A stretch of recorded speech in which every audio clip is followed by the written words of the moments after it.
नमस्कार, विकास समाचारमध्ये आपले स्वागत। बोईसर येथील तारापूर परिसरात 12 वर्षीय मुलीवर लैंगिक अत्याचार। बोईसर येथील तारापूर येथे एका 12 वर्षीय अल्पवयीन मुलीवर बलात्कार झाल्याची धक्कादायक घटना समोर आली आहे। पालघर जिल्ह्यातील तारापूर पोलीस ठाण्याअंतर्गत येणाऱ्या पंचमार्ग परिसरात 12 वर्षीय अल्पवयीन मुलीच्या शेजारी राहणाऱ्या 42 वर्षीय व्यक्तीने लैंगिक अत्याचार केल्याची घटना उघडकीस आल्याने संपूर्ण परिसरात खळबळ उडाली आहे। पीडितेने हिंमत दाखवून संपूर्ण घटना कुटुंबियांना सांगितली।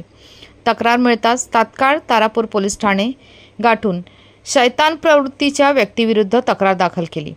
तारापूर पोलिसांनी तात्काळ लैंगिक छळ पॉक्सो कायद्यान्वये गुन्हा दाखल करून पीडितेची रात्री उशिरा तारापूरच्या शासकीय रुग्णालयात वैद्यकीय तपासणी करून आरोपीला अटक केली आहे। आरोपी रामा गणपती भोये याला अटक करून पोलीस कोठडीत रवानगी करण्यात आली आहे।